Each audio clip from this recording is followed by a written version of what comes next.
Friday, Japolo all night, Saturday night, our club in the moon. GLA, Martin, men shock and Gugu cap in the moon. So, how did we go from every citizen to only those who work for Ghana Mission and the UN can vote? So you begin to see that there's a path of discrimination that has been established. Somebody has intentionally singled out a small group of Ghanaians to be able to vote and has disenfranchised the bigger group. Now keep paying attention. So we go along and take the ride with me. And so that lingered around. So when we got involved and said this has to change, and as I said, we took our delegation. At that time, we called ourselves, if I remember, Diaspora Vote Committee. Right, we called ourselves. And we went to Ghana, and if maybe you can chime in, what happened? I think it was October 2005, right. and the 13th delegation, and the group was selected carefully. Dr. Ejenim Boateng, who was the Deputy Attorney General of Kentucky, or the oldest person, I should say. Phoebe Anna, who was also born in Ghana but was raised here, was the youngest person. There was an NDC person, Alhaji Abbas. There was an NDC, MPP group. Dr. Kwame Frimpong represented Botswana. Nana GB represented the UK. Myself, Jermaine from Houston, Pancho Kabramanu, who else? Amon Japan. So it was a broad section of Ghanaians. So when we got to Ghana, the first place we went was the Attorney General's office. And we went there because it was the Attorney General, we believed, that he sort of registered the bill on behalf of the government. So we went to the Attorney General's office to welcome him and then also thank him for doing that for us. And after that, we went to Parliament, and then we went to see the Chief Imam.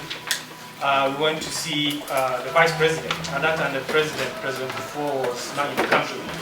So we met with the Vice President, the late Honorable Ali Muhammad. And after that, we had a debate. We had a press conference. Yeah, we had a press conference at the National Press Center. And then we also had a debate at Legon to engage with the students. And after that, we descended onto the airwaves in different regions. Myself, Michael Bafo, and Pancho, we went to the Ashanti region.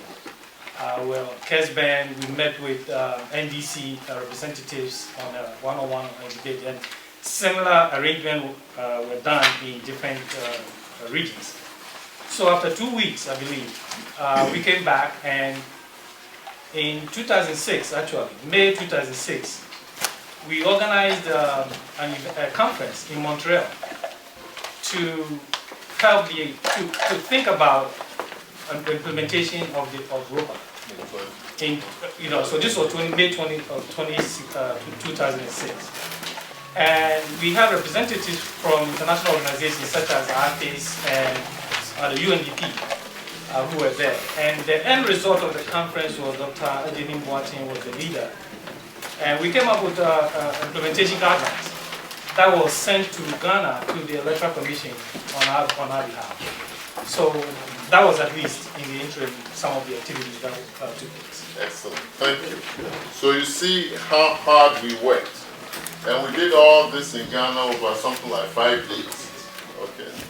So in February, on February 24, 2006, the Parliament of Ghana passed a landmark Representation of the People Amendment Act, which is now, so it went from ROPAA to ROPAA, amending the Representation of the People Law, which is the PNGC Law 284.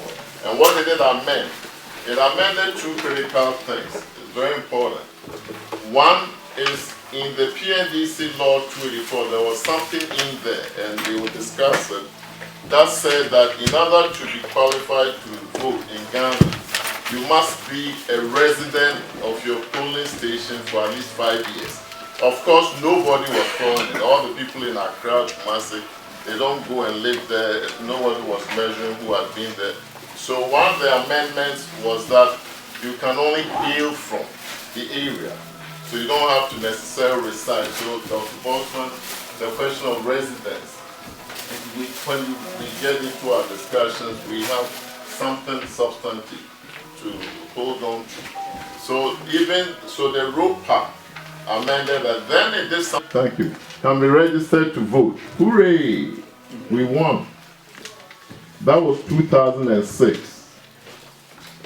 But our victory was short-lived because, as the FIFA said, we were expecting, the Diaspora Vote Committee was expecting, that in 2008 we will vote. Because after all, what is the point of making the law in 2006 if you can't expect that you are going to vote in the immediately coming election year? So that's why we had that conference that he referred to in Montreal, and invited some of the people I think you tried to meet in DC to come and walk us through overseas voting logistics. Of course, at that time there was no such group as you, so we're trying to do it ourselves. And then we were disappointed. As a matter of fact, and FIFA, you remember, the EC swore that they were coming, right? That they were sending representatives to Montreal. We went to the airport, nobody showed up. That is when we realized that we had a fight on our hands and we can't quit. So that was Act 699 that came into being, and it has been in being now for 13 years and has not been implemented. So then what happens? So that's when Progressive Alliance came into being. And so with Progressive Alliance movement, and me lecturing them and explaining all these things to them, and I take off my hat to Progressive Alliance movement, they said, Kofi, we will fight with you. This is injustice, and we are thankful that you've led the fight and you haven't given up. So we will fight with you. So they rallied, they were very loyal, very hardworking, going to churches, collecting money. And we raised some money and said, the only thing left for us to do, Kofi Adamandla Kofi, was always helping us, writing up the progress and what we're doing and so on, is to take this to the court. But it wasn't easy to just take it to court, because there was some kind of conspiracy against us. There was some kind of conspiracy against having Act 699 Nasir as a member of PAM working. So every lawyer that we tried to reach turned us down. Or sometimes they will quote some huge amount. Somebody said they would charge us $90,000. I said, what? I mean, we're not getting anything out of this deal. We're fighting for right. So we let him go. And another one came and said, oh, give me half of what the other guy was going to charge you. So how do you know what you were? Oh, this is Ghana. Everybody knows. So at that time, the CEO of PAM was Kofi Cranton. Kofi, stand up. And Kofi went to Ghana to comb the bushes, work hard, found a vibrant lawyer who understands that if he takes this case, it's going to make him. It will define his own future. So he will take the case for something that we can afford. And that was Samson Anyenini Ladi. So we talked, we promised to cooperate with him and do all the research. And thankfully, on December 18, 2017, His Lordship Justice Anthony Kwadwo, whose sister is right here. Raise your hand. Okay. Ruled in our favor. And what does it mean he ruled in our favor? One, he recognized that we have been discriminated against. Okay, as Act 699 did. 2, he recognized that the Electoral Commission, and I don't hold no punches here, the Electoral Commission had been negligent and deliberate in not implementing Act 699 because the Constitution, Article 51, says only the Electoral Commission can come up with what they call the constitutional instrument to cause people to be registered and to vote. So the judge ordered what they call in law mandamus, meaning forcing somebody to do what they are expected to do, and said, this is important, that by December 31, 2018, the Electoral Commission should come up with a hows and wheres for us to vote. We were watching, we were writing to the Electoral Commission all the time, reminding them the clock is ticking, and they made the clock tick. And in January 2019, the Electoral Commission went to court to ask for extension. Of course, we opposed it, but they were granted the extension, and I believe that extension goes through January 2020. So here they are. They have very short time to work. It means by the time this extension expires, they have to come up with a constitutional instrument, because we will not stand for another extension. In fact, no court in Ghana will grant them another extension. And Dr. Justice Anthony Yeboah also said something else. He said to effect us voting in 2020, and we're going to talk about that. Is 2020 feasible? We're going to talk. As far as we are concerned, we say yes, it is. And we share our ideas why we think so. So at this point, I will stop and turn it over to Dr. Bosman Sari to lead the rest of the discussion. I don't want to steal their thunder. And we will all share banter going back and forth. Thank you very much.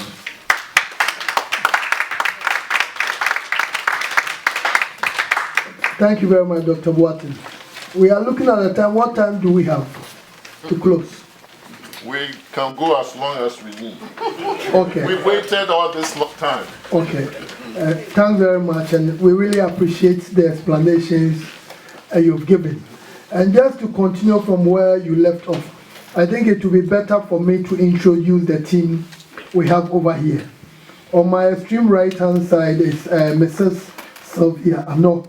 Mrs. Ano is currently the spokesperson of the Electoral Commission, and she's also the head of protocol for the Electoral Commission.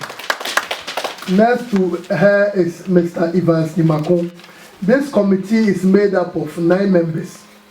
9 members, 3 from political parties, 3 from the Electoral Commission, and 3 from civil society.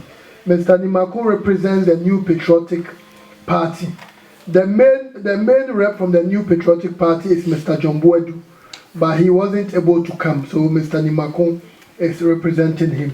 Then next to Mr. Nimako, we have Dr. Kojo Asante.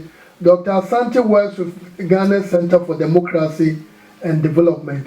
He's a lawyer by profession and also a political scientist.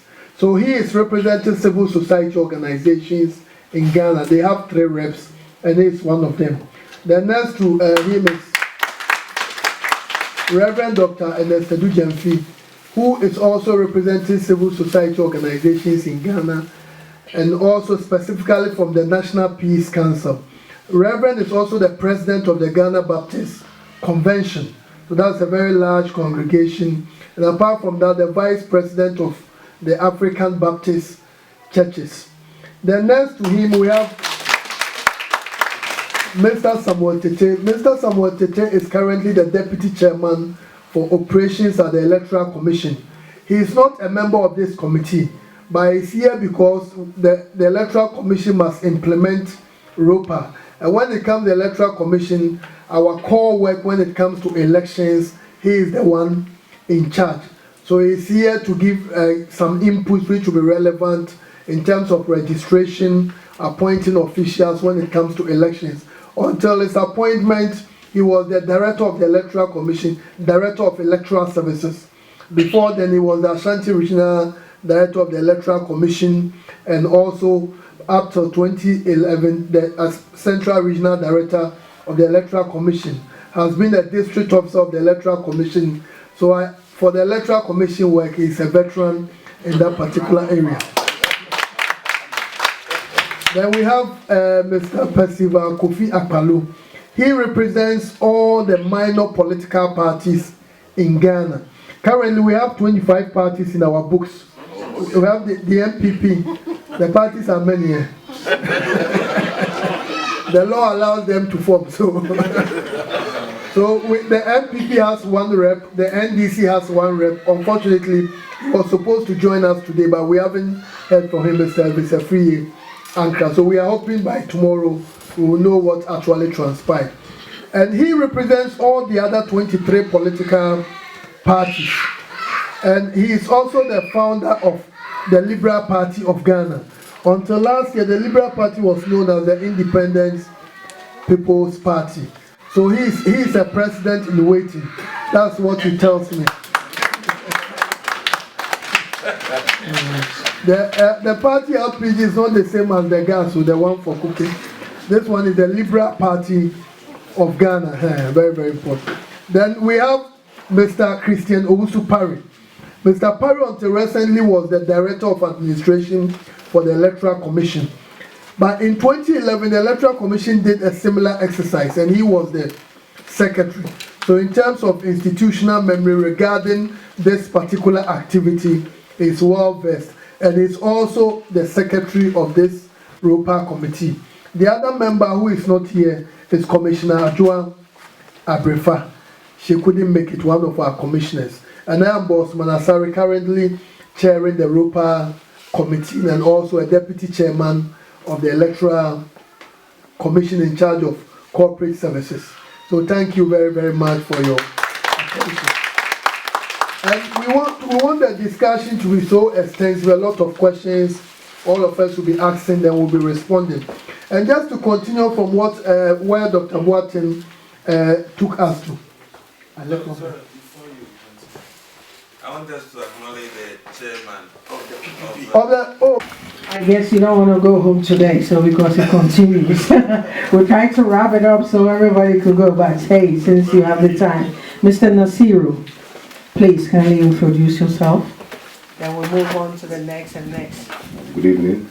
Nice and short. Right, my name is Nasir Ibrahim, a member of Progressive Alliance Movement. Thank you. I like the voice. Kwame Fusu, Vice Chair of Progressive Alliance Movement.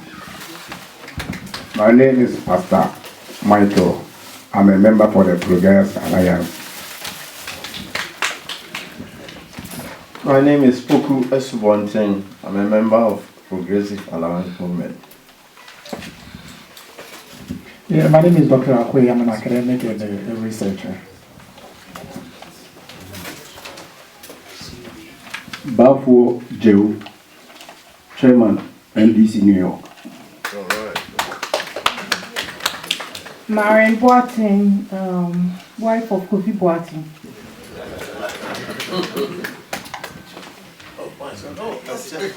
What your name? My name is Nana Bima. My name is Dixon Yabua, an observer. Samuel Kojo Amako, Ghana's Consul General to New York. Reverend Samuel Nana Poku, Abundant Life Baptist Church Senior Pastor, Vice President of Ghanaian Ministers Fellowship in New York. And then is a prayer bedroom 20. Justice Yabua is my daughter. My name is J.V. Dankwa. I'm a member of NPP. My name is Abdullahi Abbas Ahmed. I'm a technologist and a designer.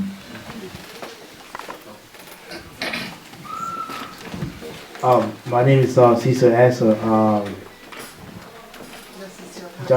Chief Justice. Yeah, I'm Justice Yaboy's nephew. Kofi Ayim, editor, Amandla newspaper. Kosia Prifa, former Vice Chair of MPP USA. Alhaji Baba Suari, Ghanaian citizen. Jaula Sulaiman, Ghanaian citizen. A potential running mate to, I don't know, who should I pick? I'm just kidding, thank you. My name is Musa Fatao, a Ghanaian living abroad, and organizer of Gonjala Youth Association in America. My name is Francis Abanga. I'm the Vice President of UPEC. UPEC is Upper East Community of Ghana, resident here in North America. My name is James Donko, an observer. George Watching, observer.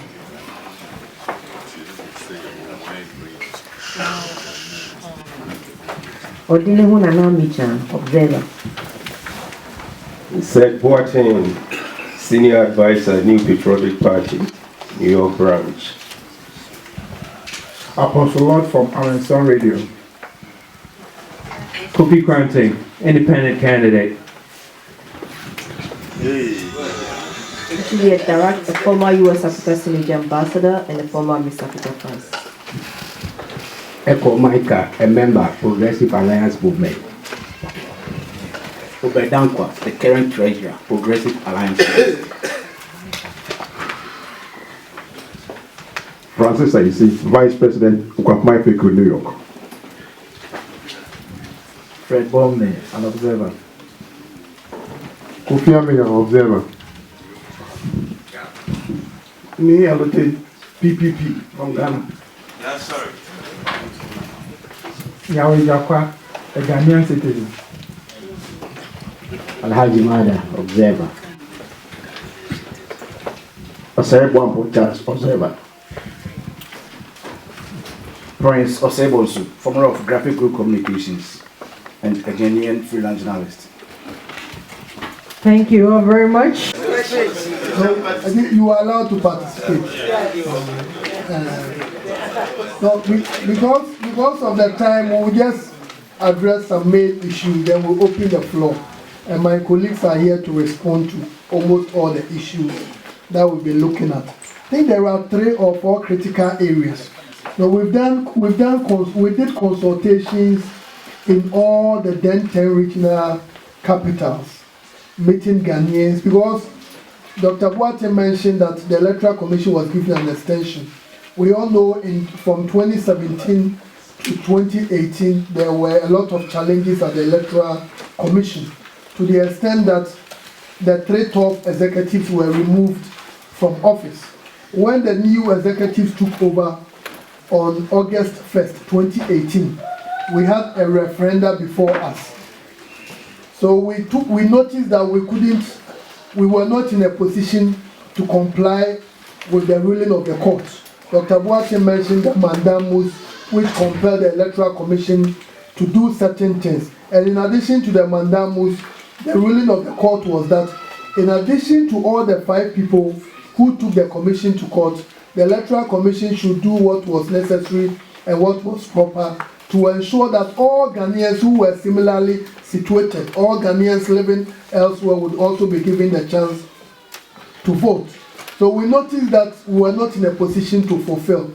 So the commission met and said something was done in 2011, but 2011 and 2018, a lot of things have occurred. So there was the need to put a new team together. So when the new team was put together, the team decided that let's look at the 2011 report. But beyond that, can we also do another round of consultations? Because this is a very critical thing. And when you look at Ghana's politics, the NPP and the NDC, they are almost neck and neck. And anything we do as Electoral Commission, the parties are looking for what are the advantages to them, what are the disadvantages to them. And we thought that although the law was clearly there that the Electoral Commission must ensure Ghanaians abroad will take part in the voting process, the courts, by their mandate, will not know the details, what are the technicalities that will go into the Electoral Commission ensuring that Ghanaians abroad will vote. So we decided that let's do something that will give it some level of legitimacy. So let's meet Ghanaians. So we started with some consultations in Accra. And when you look at the terms of reference of the committee, we were expected to look at some of the best practices around other countries. How have they been doing it?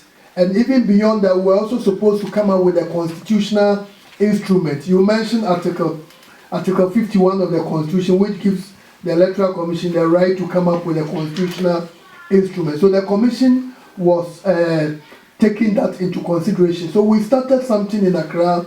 We met the media, we met political party representatives, other civil society organizations, traditional authorities. Then from there we went to Cape Coast, Takoradi, and all the other regional capitals. And when we came back, we even met some Ghanaians from different countries.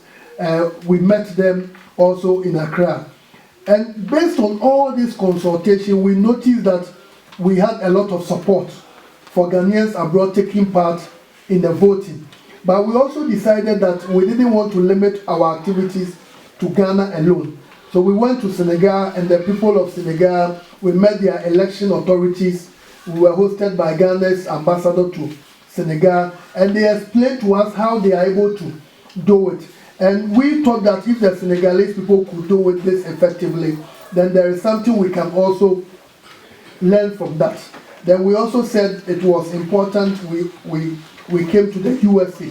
So those discussions were also held, and we began the process. But because the Electoral Commission has a lot of activities, as we speak now, we are preparing we are doing the transfers, proxy voting and special voting for the district level election. And you know there is another referendum. So time is a problem for us. So we are doing a lot of things. So that's why some of the communications didn't go properly. So at our level, we want to meet the deadline of the COBA. We thought that by coming here and looking at how a country like Senegal, they do it, and other countries practice external voting, you may be able to give us some ideas so that we look at how, at the end of the day, if we want to operationalize it in 2020 and beyond, it can be done. And in all our consultations, there have been certain 4 critical things which have always stood out. Number 1 is who qualifies as a citizen of Ghana. And you know, people are Ghanaians, but when you say you are a citizen of, when you look at the ROPAA, the law talks about people who are residents.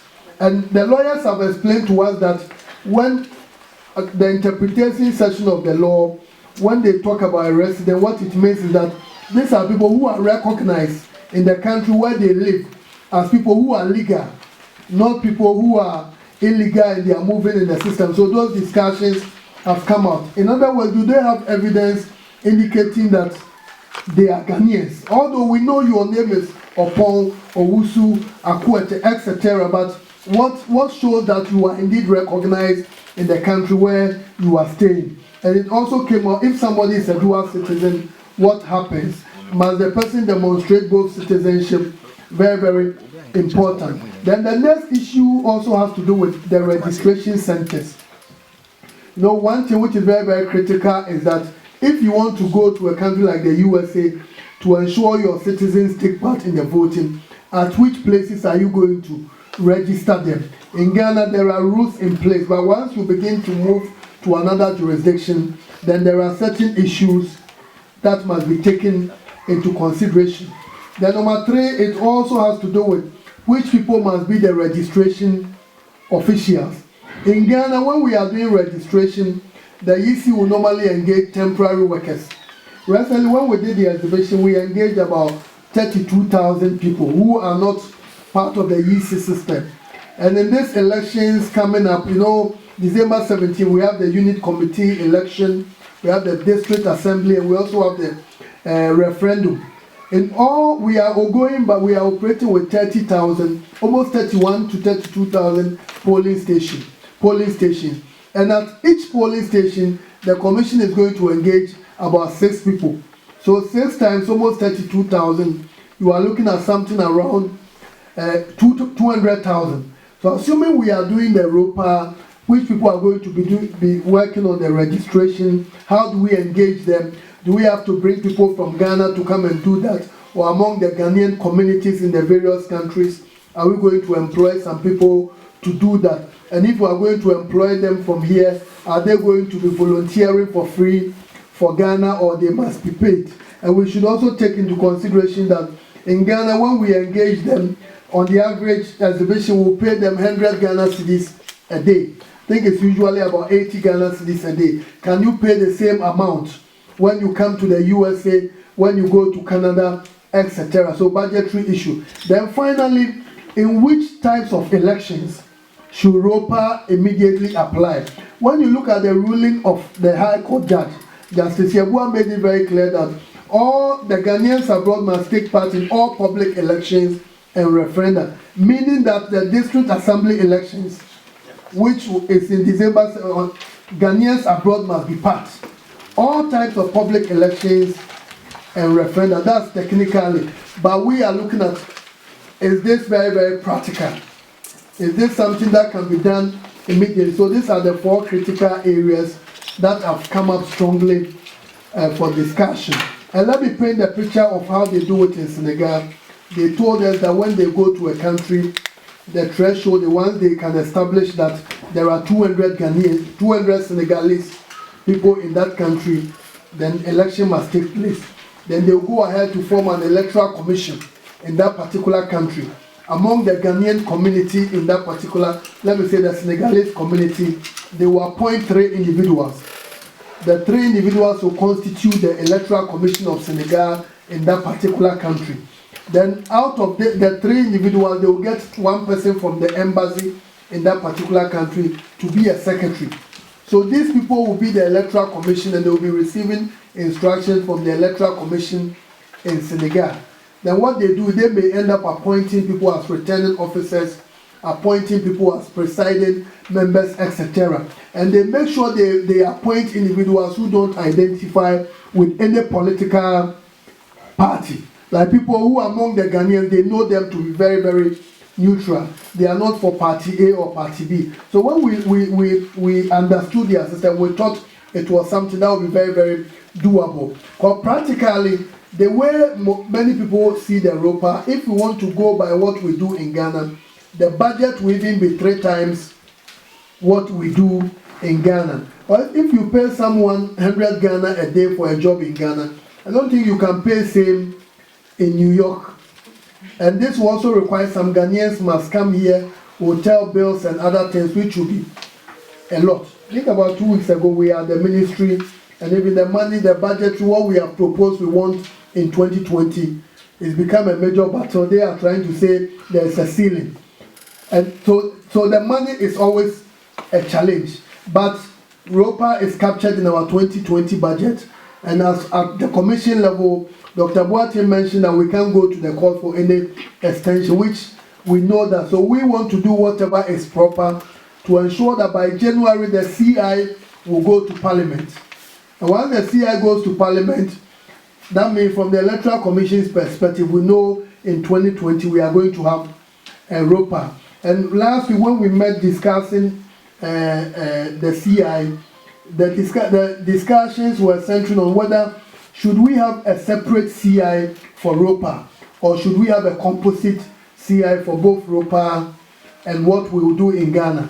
And the decision was that we are going to have a composite document, a new CI for the 2020 and beyond, and that will have a section for ROPAA. So from the perspective of the Electoral Commission, we know we are going to do it. We are going to send the document to Parliament. And when it goes to Parliament, we can always say that we have done our part, and the rest is up to the Parliament to pass it. And when it goes to Parliament, within 21 working days, it must pass, unless they have some issues, will take part in the political process. That's very, very important.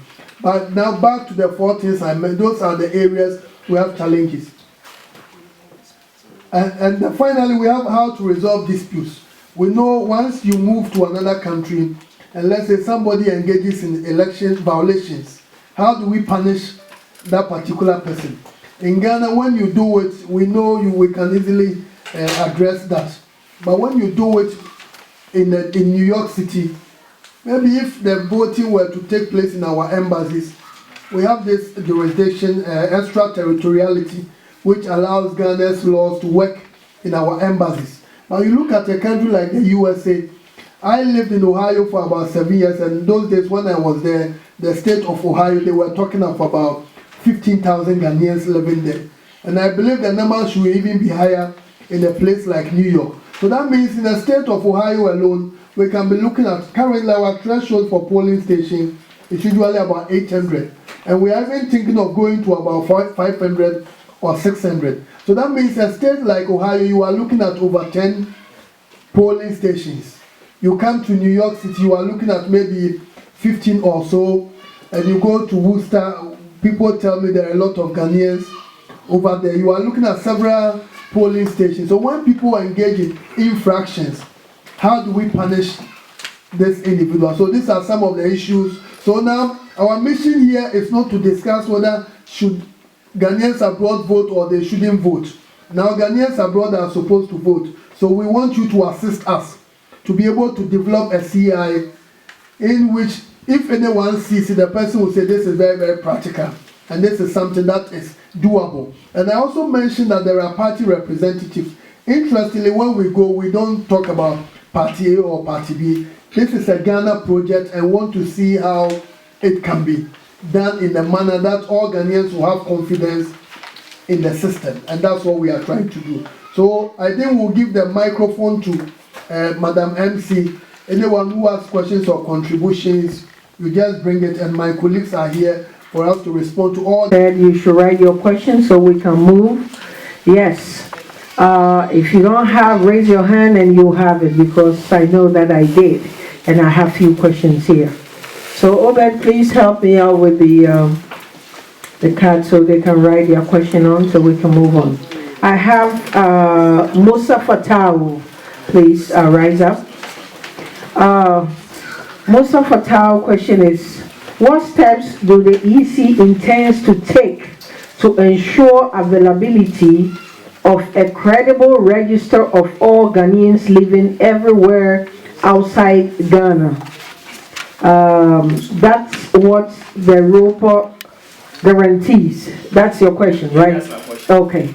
So what's the registration? Okay, maybe we can look at it. Okay, I have three questions. Oh, okay, 2 or 3 questions. Okay. Hello. Oh, you're interested in the questions. He wants to. He wants to record it. We want to write the question down. Why do I have to give my job about? No. That's my secret No, code. you read, but after you have read the question. I know, I'll give it to for you. recording purposes. To capture. Yes, I'll give it to you. Oh, okay. Right, before we get to a credible register, the first issue we want to address is who is a Ghanaian, who qualifies to vote. And that's the first issue that we need to address. Now, right, so let's deal with that question. And once we are able to resolve that, we'll come to, all right. So, who is a Ghanaian who is qualified to vote? In Ghana, you must have some documentary evidence to show that you are a Ghanaian resident in a particular locality. So you either have a passport, you have a driver's license, you have a Ghana card, what else? So, that's right. Those things are captured in the production of the Ghana card.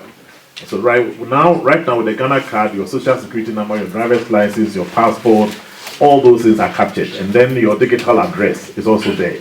So that is clear. We can easily see that once you have a Ghana card, you are a Ghanaian. Now we're looking at the Ghanaian resident abroad, and that's the question that was raised, the issue that was raised. How do we identify you as a Ghanaian?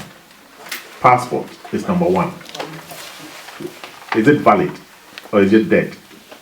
That's the first issue. 2, what evidence do we have that you are resident in a particular country? Some people were arguing in some of our forum that any Ghanaian once is a Ghanaian. The issue is that if you go to, let's say, Europe, between Amsterdam and Belgium, I can travel within these two countries within 2 hours. So if you don't show residency, I can vote in Belgium and vote in Amsterdam. So there is a need for us to prove residency. So that is the issue that we are talking about.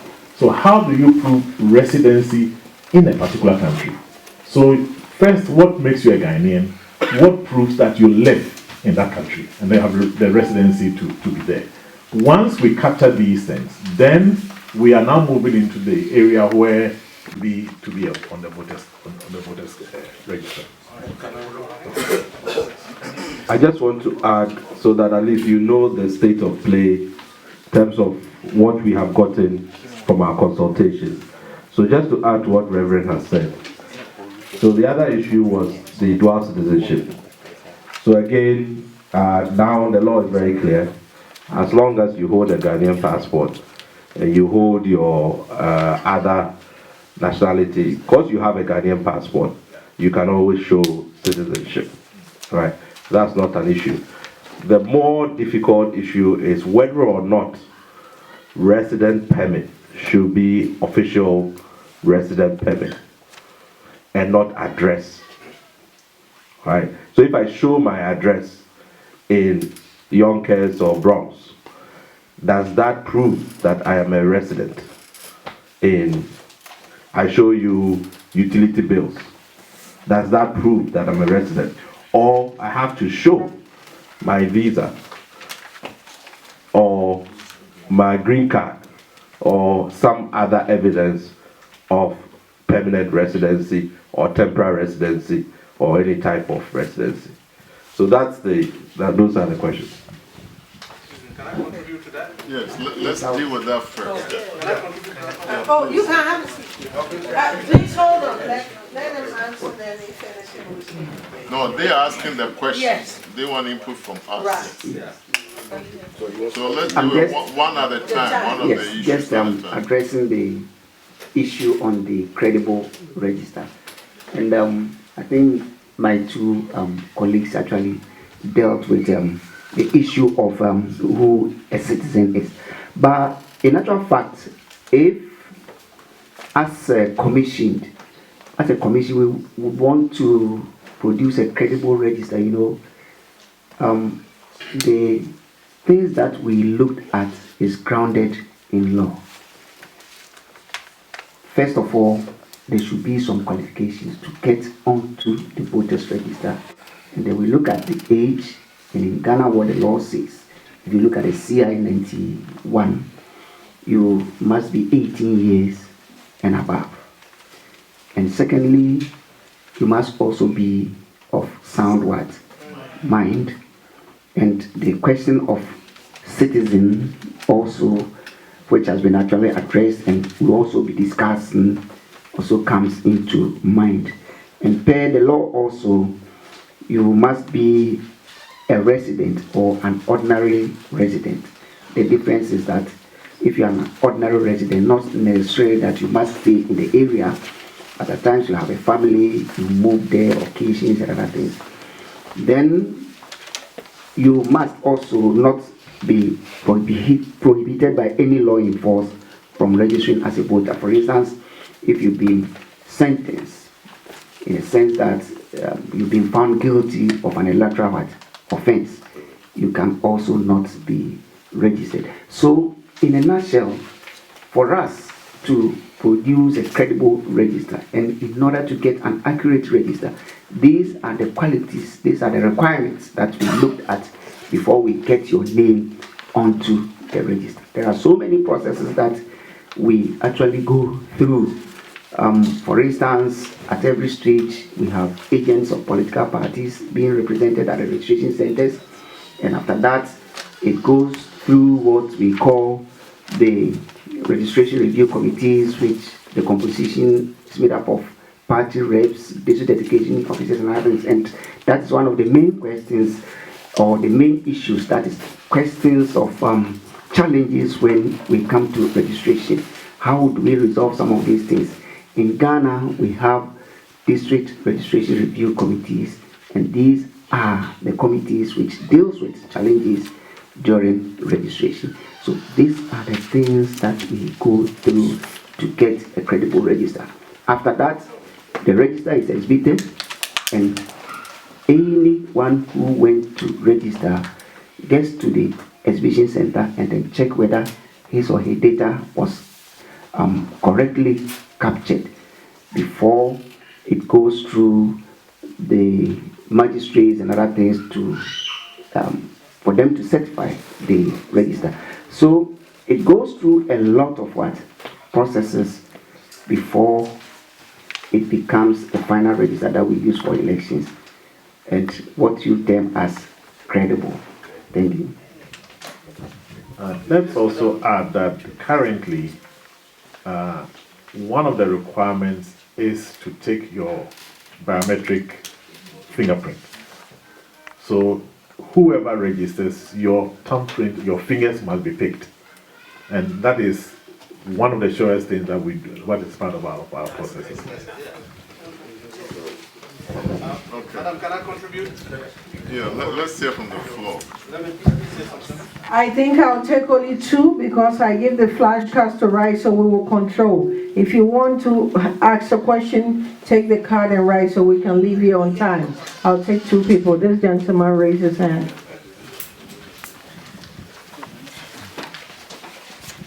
Okay, thank you so much. I think my name is Alaj Suwari. I'm from the Zongo community in New York. I think this question is, Musa Fatau asked, is very important. In as much as we being Ghanaians in the diaspora want to vote, we should also be careful not to indulge in acts that will plunge our country into confusion. Because issues having to do with elections can breed violence easily. And diasporan voting can cause it if we don't do it right. In this case, I know, like past Reverend mentioned, he said one of the ways that we can identify Ghanaians is through passports. Now we all know how easy it is for people to acquire Ghana passports. And here in New York, we have a chunk of our population that came into this country through the back door. They didn't come through the approved routes. So now, if we want to identify Ghanaians by passports, if a Nigerian comes here with a Ghana passport or a Togolese comes here with a Ghana passport, are we going to consider him? So I would suggest that if we can corroborate people's identity with the authorities in the countries where they claim and where they reside, it's going to work. And I know that if you are here as a Ghanaian and you know that you are not legit and you want to, through voting, you want to put yourself in trouble, you wouldn't want to do that. So if somebody wants to register and we let him know that we are going to cross-check your identity with the authorities, they will be very careful. So we have to be very careful not to allow people to use crook means to get into the system. Now, no, we want clarity. We are not taking over, right? You talked about the fact that you want the let's say, the embassy to vouch for the individual, right? Are all Ghanaians registered at the embassy? Right. So do we then, are you suggesting that we make it part of the rule that all Ghanaians must register with our embassies? Those are the things we want to hear. Don't just give us general things, be specific. So the committee knows exactly what we are saying. No, not just the embassy, the EC committee that is going to oversee the election should make sure that in order for somebody to be identified as a Ghanaian, your residence and your information is verified with the U.S. authorities. New York authorities. For example, the motor vehicle in New York. Hold on a second. Well, when we say that the person must then have a resident permit, these are the issues. That's why we raise the issue of residency. Yes. All right. Do we agree then that we accept that the person must have a resident permit? No.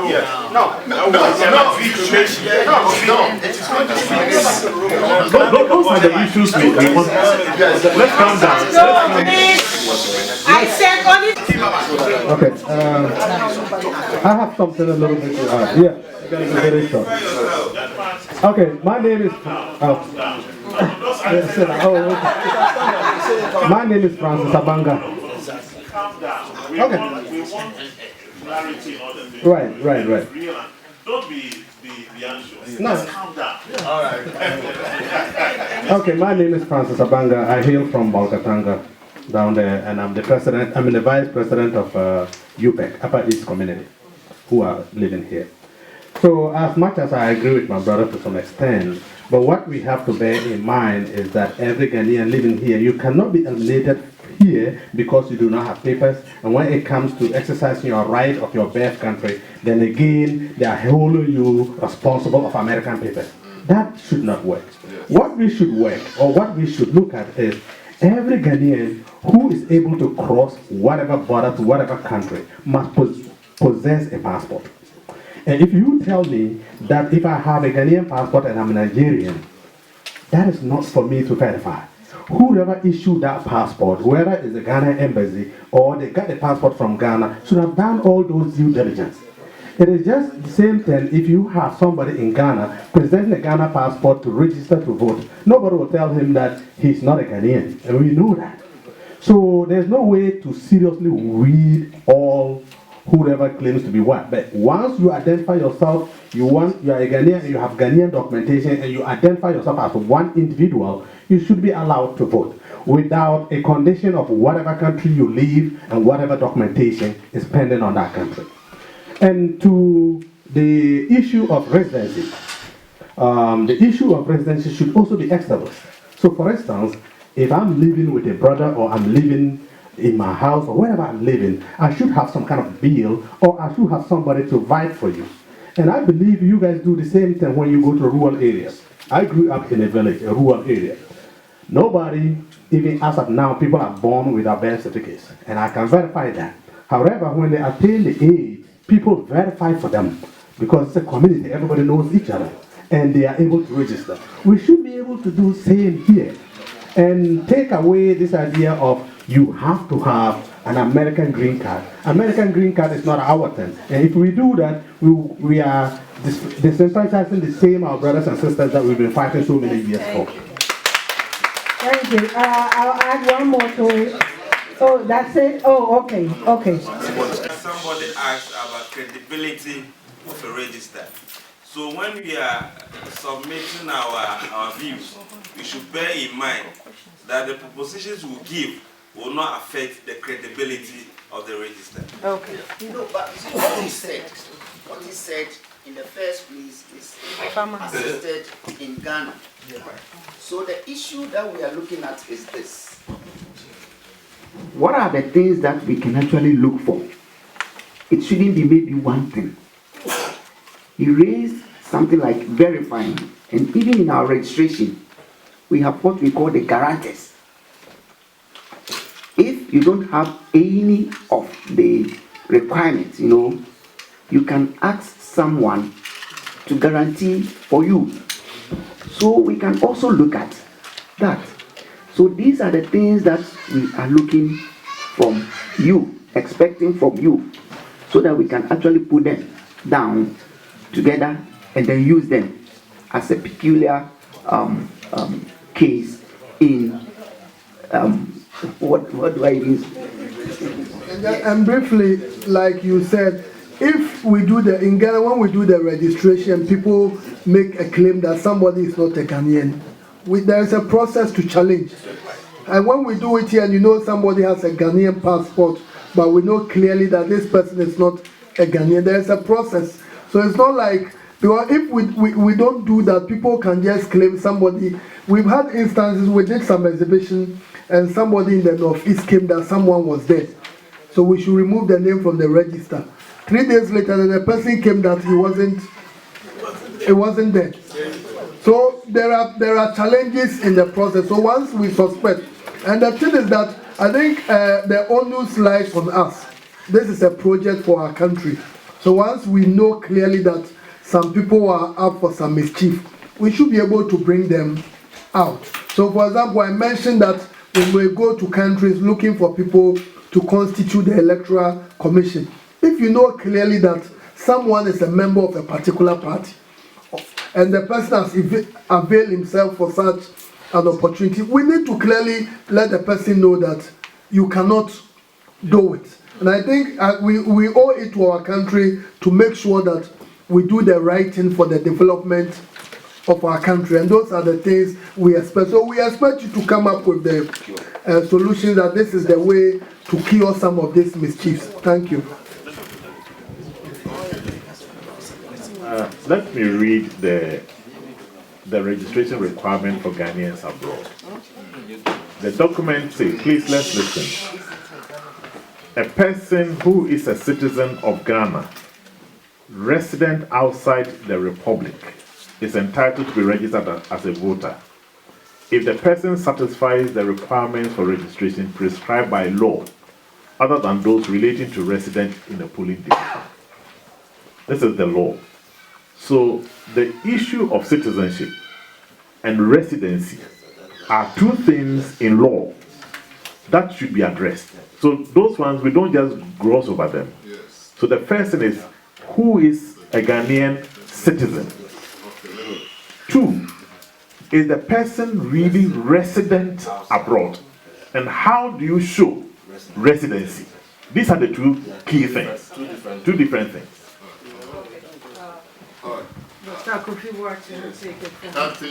Let us clarify what we are trying to do here, all of us. This is why I said, in a way, it is good that we have a working number. We are like a working committee, okay? So let us take advantage of their visit here. We have already fought over our right to vote. It's been given to us. So this is not the time to fight over it all over again. This is not the time to talk about whether ROPAA is good or bad for Ghana. We passed that. And Dr. Bosman said that, okay? They have traveled all this distance at their inconveniences to get specific suggestions from us. So Kathy, hold those questions. Dr. Bosman put out about 5 questions. We're going to take them one by one. And when we've exhausted them, we'll take the next one. And if we don't finish tonight, we're going to continue. We'll start tomorrow. And we'll do some more of it. Let us take advantage of their presence and be helpful to them and us. And the last thing anybody should do is to suggest that ROPAA will bring such chaos to Ghana that we shouldn't even do it. Please, if that's the way you feel, leave this room, okay? Because we fought hard to come here. You know, in Africa alone, forget about US, and everywhere else, there are 25 countries that have overseas elections, and those countries haven't burned down. What makes you think that only Ghana is going to be the first one to burn down because they have overseas elections? Sudan, South Sudan, in the middle of their war, they had overseas voting. Even Libya, in the first year that Gaddafi was on, they had overseas voting. And those were not causes for even those countries that were out. Do you know that Liberia has overseas voting? Yes, they do. And they've been through what? The Ivory Coast, right next to us. They have overseas voting. Ivory Coast hasn't gone, and they had war before that. So let us bring our heads together to help answer the questions. So on that note, I'm going to try the first question that we have, which is, who is a Ghanaian? There are really two parts to it. Who is a Ghanaian, and how do we satisfy the residency requirement? Okay, Abdullah, put your head down for a minute. Outside Ghana, to have a national identity card. We've talked about this in Ghana for decades, and we haven't been able to do it. As I speak, less than 1 million people have their ID cards in Ghana, and elections are coming in December 2020. So are Ghanaians not going to vote because some of the 14 million eligible to go don't have national identity. No, they are still going to vote because they have other things. So what else do we have while we wait for the national identity card? The national identity card is the goal that we want to get, and we'll get there. But until then, what do we do? Well, here's a suggestion. In order for us, most of us, to get our dual citizenship cards, we have to prove that we are Ghanaians.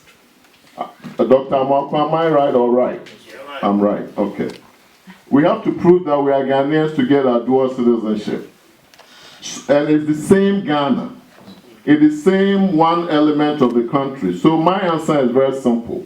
Whatever it is that the Ministry of Interior, I believe, the Ministry of Interior accepts from Ghanaians abroad as documentation to prove their Ghanaian citizenship and to be issued green card is the same principle that we should take, period. And then it is embedded in the law because an arm of the government is doing the same thing. If they accept passport, whether it is active or not, then that's what we accept. If they accept birth certificate, then that's what we accept. Whatever they accept. If they accept, show us a picture of your high school days at Brie Girls, then don't laugh. I have to go through something like that for my wife here.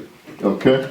And on and on and on. Whatever it is that they accept, of course there will be exceptions. And where there are exceptions, then we'll deal with it the same way that you deal with them in Ghana. If it takes having one or two people come to swear affidavit that they went to school at my secondary school with this person, then we bring, but those will be exceptions. And those will address your issue about what if a Nigerian comes in. How many Nigerians are in this room? How many? Please raise your hand. The point is, they don't care. The people that we are afraid of don't even care. And the point that Francis made, Ghanaians walk across the Sahara Desert, get into rickety boats over the Mediterranean to go to Italy so that they can improve their lives and send money back home. Why do you then come up with a system to say that person should not vote because they didn't have documents? How could they have documents when they were going over the Mediterranean Sea? Okay? These are real issues. I have document in your handout that shows it was done by the UN. The numbers are underestimated, but still gives you an idea of, and we will talk about that in a moment, where Ghanaians are. And the number, you'll see a sizable number in Italy. And most of them would not have those kind of, but if you say that if you're going to apply for dual citizenship, show some document, they can write home and get somebody to produce some document, then that's what we accept. And then we'll go forward until we get to the national identity card. And then that will resolve a lot of these issues. And that's how we answer that question. Now, on the question of the residency. Yes, on the question of the residency, we got to be careful. Because when I read the law and I read the ROPAA, I'm not so sure that the residency requirement applies to Ghanaians living abroad. The word is used, okay, to describe a certain part of geography, that you are not in Ghana. It doesn't mean that you have to prove that you're actually resident somewhere else. So I personally don't think that's a requirement. And if it were, we can answer that. And the way we would answer that is through beginning to help our embassies. These embassies and consulates have the responsibility to register Ghanaians. But Dr. Marco will tell you, Ghanaians don't come to register. You do anything, if it's not a funeral. I was here last month, this same room, and the place was packed. It was a funeral. We will come to a funeral, but we won't come to anything that is about life. Okay? But we are talking about life. So part of this process will also help the embassy begin to register for our own good. So it's not too far-fetched to also coordinate this process with registration at the embassy. Because after all, it, as Mr. Tete, you know, it is through the registration period that you go through documentation. Yes? So we can include the embassy, but the embassy, since we don't have embassy in every city, they have to come up with ways where people don't necessarily have to travel all the way from Oshkosh to New Jersey or to New York. Okay, you can come up with how you can do some of these things by me. So all of these things can be done, but my conclusion is, for now, let us work in tandem with the documentation that are used for dual citizenship registration. Thank you. I have a question. Excuse me. One brief comment about what you said. Oh, okay. Hi.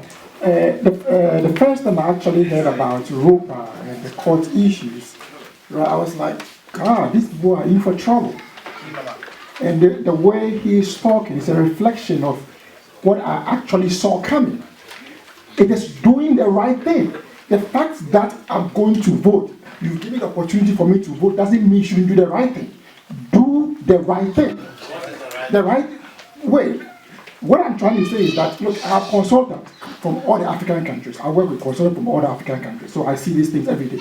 Senegal, that Dr. Bosman mentioned, one of our consultants is from that place. South Sudan, one of our consultants is from that place. So I know all the issues. So the first time I heard about ROPAA and the contempt case, and I was like, oh, God, they are in for trouble. I called Dr. Bosman, and I said, I will be the first person to go to court, all right, to sue. And it was like, really? And I said, yeah.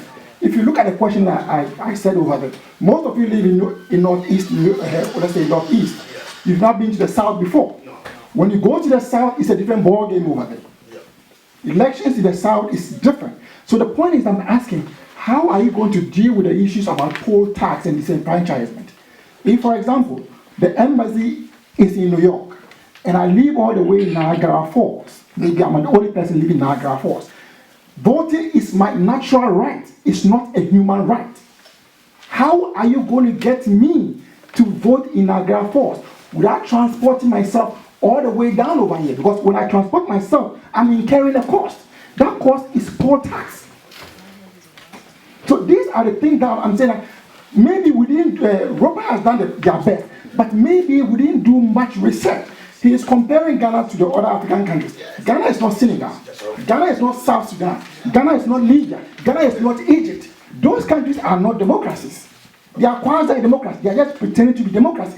Ghana is the beacon of democracy. So we should make sure we are doing the right thing. People have fears. All right. Thank you very much. Who wants to respond?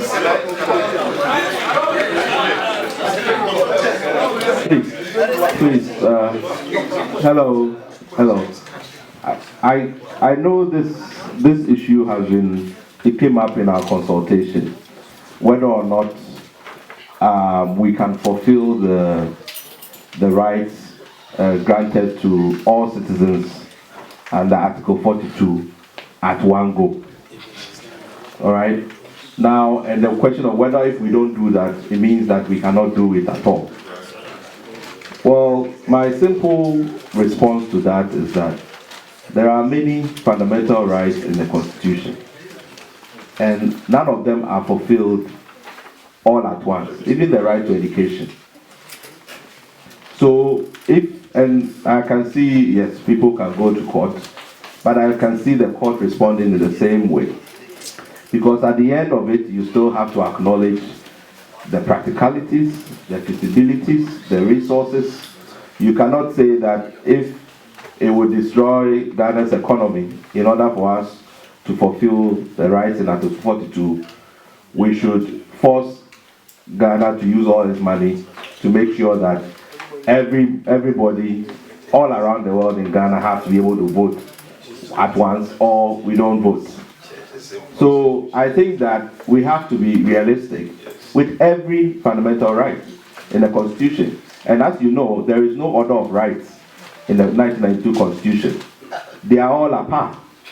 All rights in the Constitution are apart. But there are many rights that are not fulfilled, not because that people attempts fair trial, all of those things. It's because maybe resources, issues like that. So I think we should be realistic and practical about this issue, even if it's progressive, in the sense that you decide that you are going to do a number of cities. You are going to use a threshold, like many countries use. You start with that, but progressively you make it easier. If we get to a place where we can do postal voting, where people don't have to incur the cost that you're talking about, then we would have arrived there. So I think we should consider those kinds of issues when we are talking about how to fulfill the rights granted in Article 42. Yeah, but I said, what's the,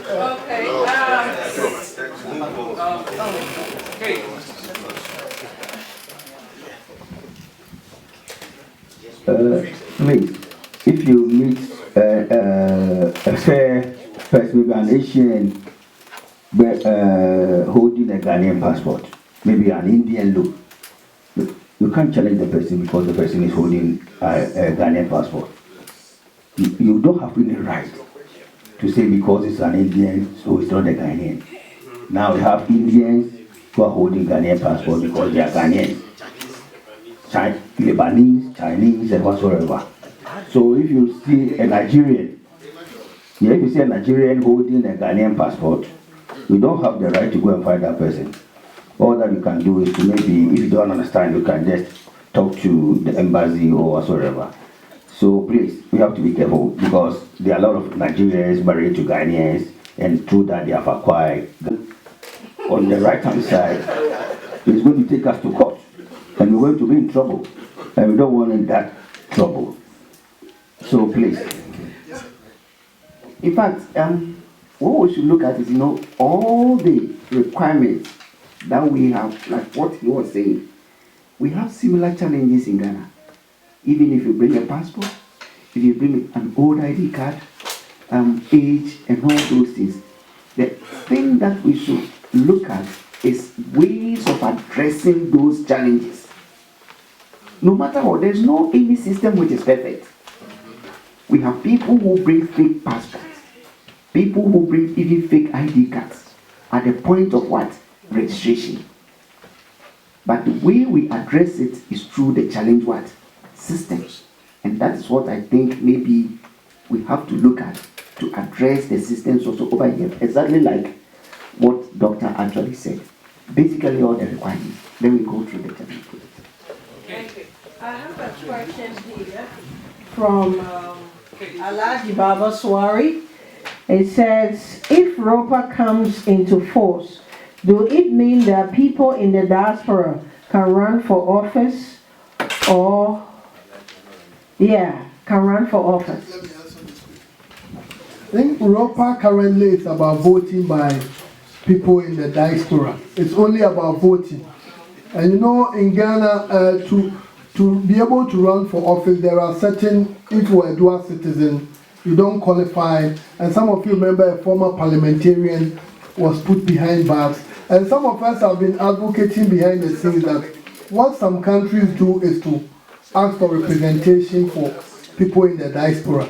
Is it possible there can be some advocacy work so that we'll say, out of the number of parliamentary seats we have, we are going to allocate about 5 or 10 for Ghanaians in the diaspora.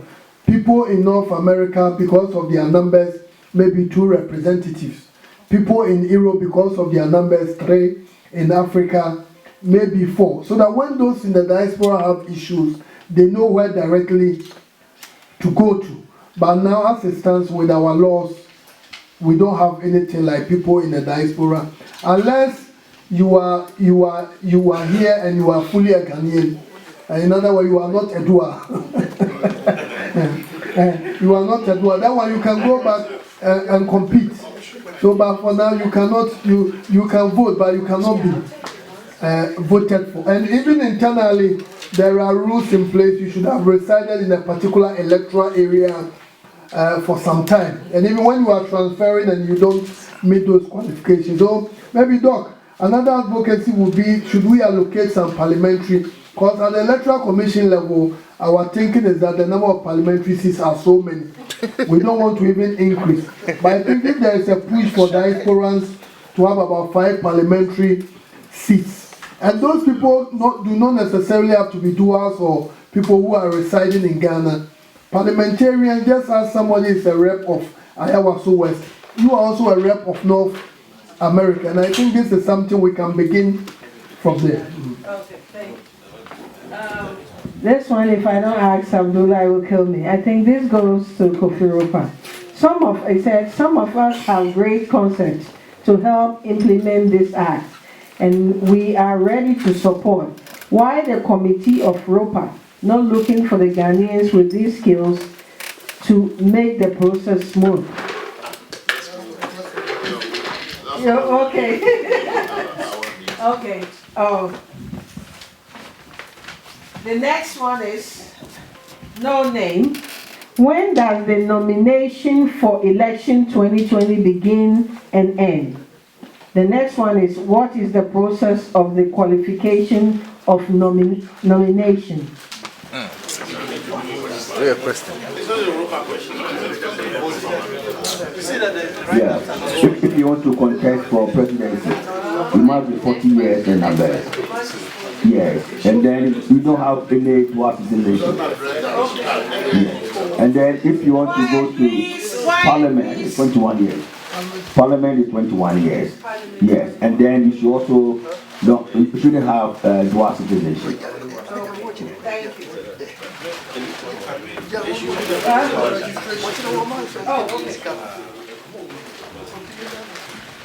I want to plead that we'll move on some of the key issues because we need to take these answers back. All right. The citizenship, I think we've said a lot. I think we've gotten some stuff. The second issue we want to raise is where do we want to have our registration centers? Where do we want to have our registration centers? In some of the discussions we've had, and even from the 2011 committee, their proposal was that registration centers should be at the embassies. In some areas, people have raised questions that the embassy officials are political appointees. So what do we do with them? Others have raised the issue that there are career officers there. So we could use the career officers. We want to hear your views. Where do you want us to have the polling centers if we move outside Ghana? Oh, a question right here. Somebody is asking what is a CI. CI is a constitutional. When you look at the Constitution, Article 51 says that in the performance of its functions, the Electoral Commission will come up with a CI, a constitutional instrument, which will regulate registration, the organization of elections, and even voting by proxy. So everything we do, we have some laws guiding what we do. So that's the CI. So if this ROPAA we are discussing, we are working on the CI. Once the CI is completed, it will come up with the rules. People who qualify to register. Which areas are we going to register? Are we going to say that any country that has about 500 Ghanaians, so the CI will come up with the rules governing the various exercises? The three questions I have here has already been addressed.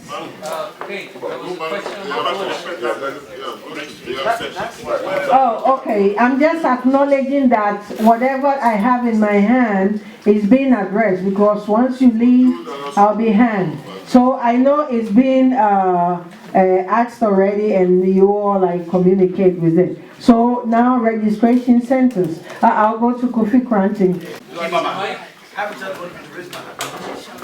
So this issue about venue for the registration, I think it would be, and this, quite honestly, I think this is one of the tricky parts that it could get costly, and it might have you have a different interpretation as to the cost going into this. But it would be a lot easier if Ghana government or EC can they can outsource this to a company like Pearson. Pearson is a testing center. I'm a securities agent. It's the most regulated industry in the country. when you go to do your certification for your securities, they have to look at your, it's fingerprint, they have to look at your eyeball. It's really ridiculous. So it also takes the responsibility away from the Ghana the embassy, and they could do their work, and they also frees the Electoral Commission. And it's a place where you could contract this organization to do the certification and authentication process for you. So you go in there, you have to show your ID. Once it's established by EC what authentication process it will be. You go in there, you certify, and you go and you register. They will check everything. It's like going into a World Bank vault.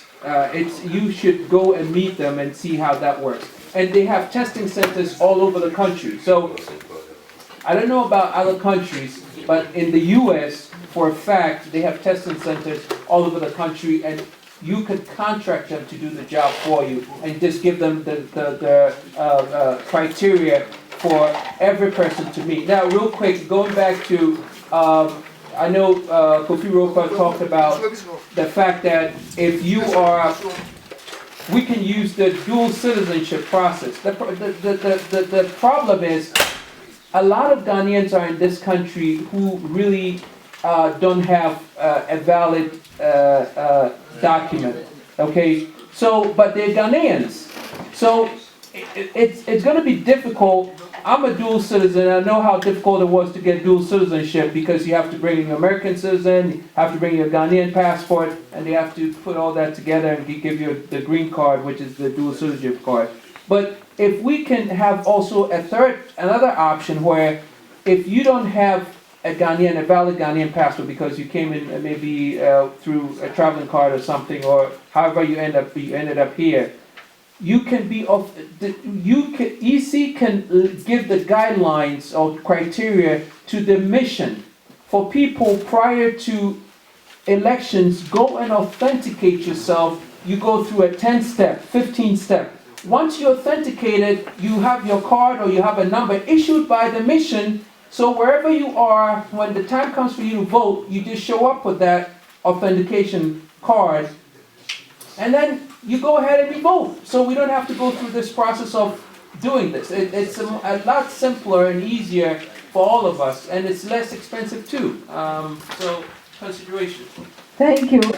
Hello. This belongs to somebody.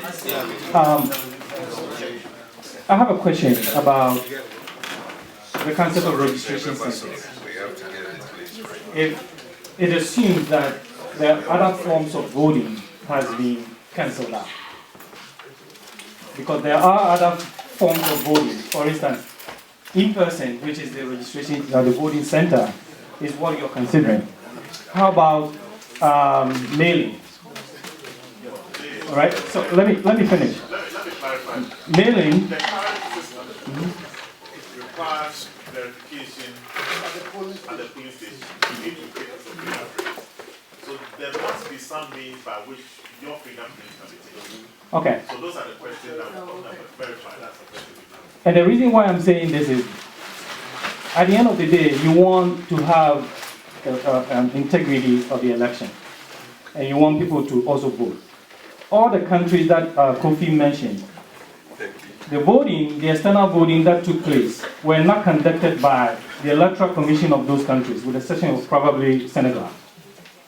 All the other countries were done by international organizations, such as the International Organization Migration, IFES, International Federation of Electoral Systems.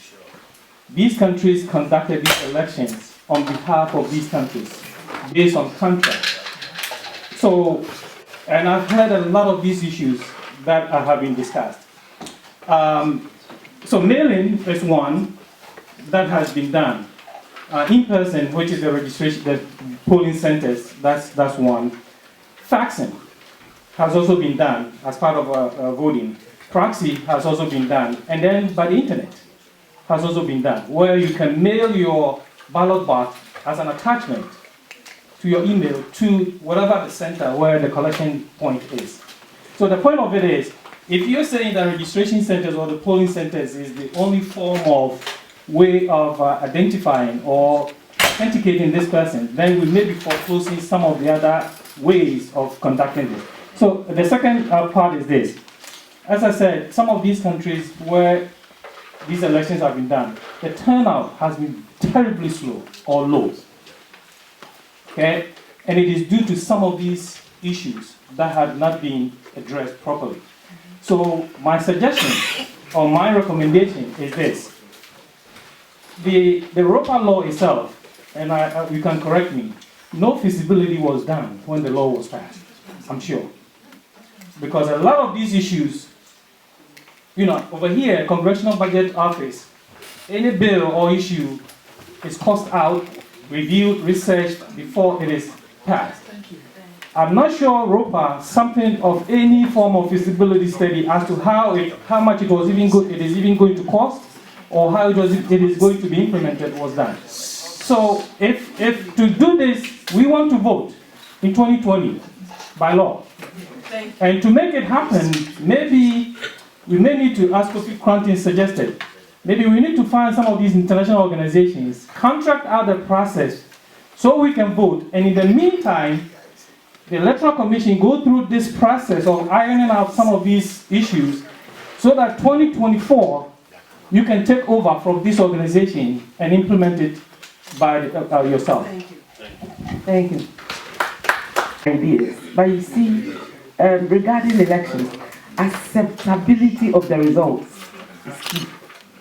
Now here's a situation where you're voting, all things being equal. If it so happens, it means we are going to vote in Ghana and then in other countries as well, where Ghanaians live.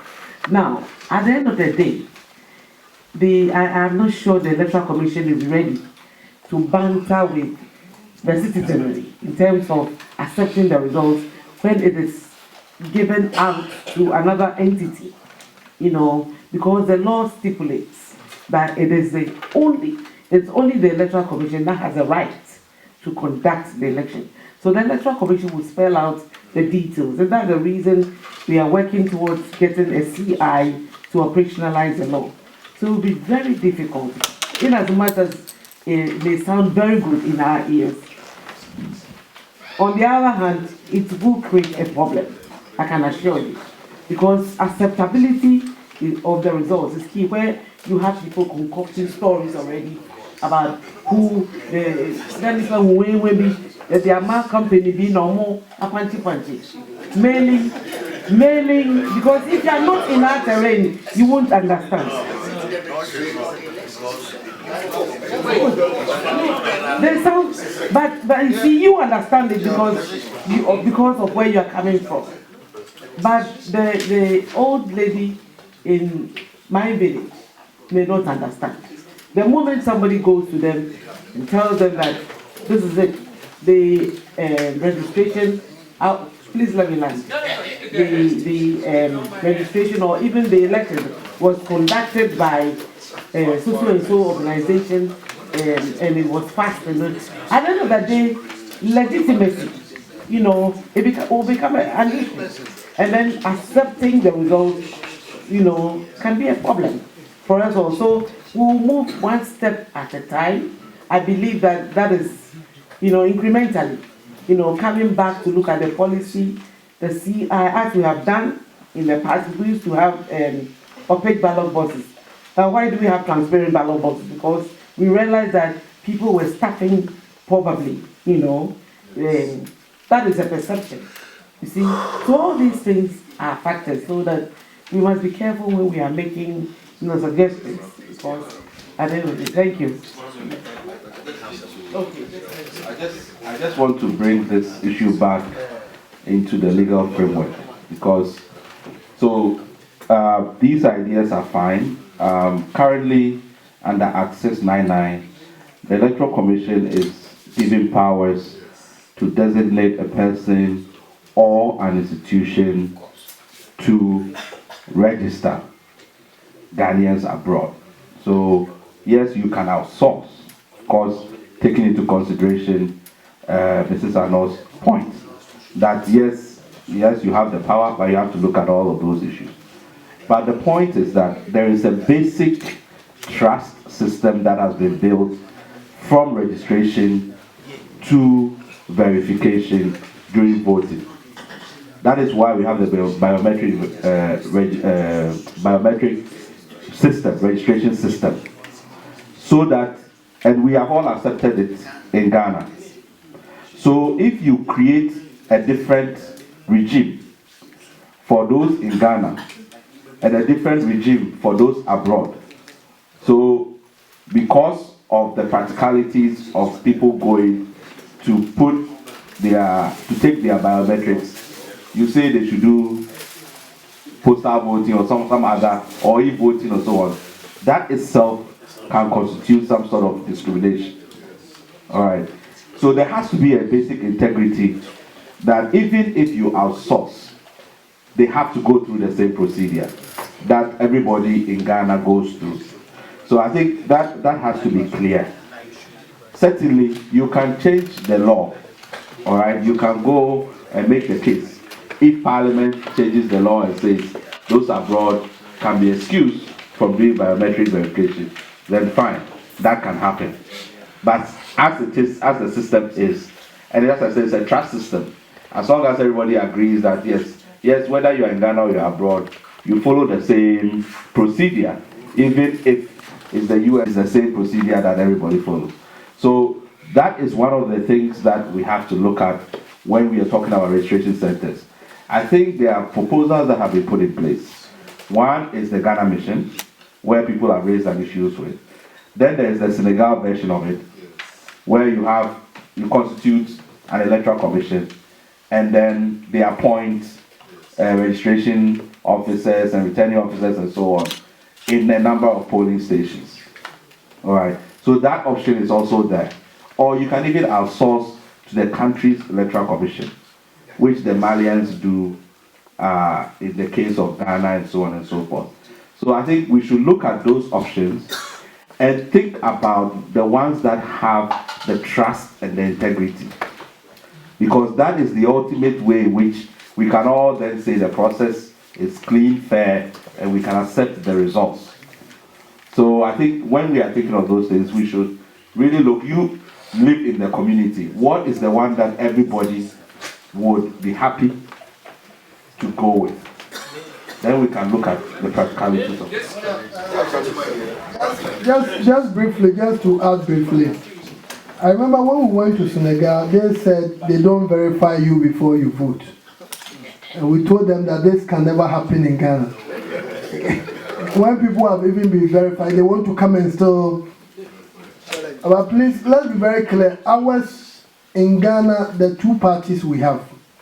I don't know of any other country that has two parties that are almost head to head and neck to neck, and it's like this thing about the church, people being moral, it doesn't work with the parties. So. The parties are agents who are looking for advantages to exploit. So I don't see how NDC, MPP will accept that. Allow another institution to do the registration. Even in our consultation, they made it very clear that the EC must send officers from Ghana to all the countries to go and supervise registration. So we live in an exceptional environment where if you want to do anything you want to do. Recently, if you were following the Electoral Commission, one party said we had given a register out, when in fact nothing has been given out. So ours is like you need to make sure that everything you do, you must tread cautiously. So that's why, Mr. Quentin, that suggestion, the parties will never. And the way this thing is, you need to do something where all the parties will be very much convinced that this is a process which is very, very scientific. It's something we can easily identify with. And this is off the record, although it's also on the record. The two parties are both ambivalent. No, I don't think ambivalent is the word I wanted to use. No, they are fearful of the ROPAA thing. The two parties are fearful. We know that. While one is thinking that the people here will go for me, the other is also thinking. So So they are not sure. So both of them are treading cautiously. So we the umpire must make sure that we are advocating a system. That's why we want you to help. So at the end of the day, the proposal we have put forward is that when we come to a place like New York, we are going to identify people who are going to be the Electoral Commission. And we want people in MPP, NDC to be able to testify that these are people we believe they can do a quality work for us. And out of these individuals, although somebody will come from Ghana, the Electoral Commission in Ghana cannot bring, maybe in New York here, can't we have more than 10,000 Ghanaians? Likely to be more. Is that not so? Worcester is 30,000. Worcester is 30,000.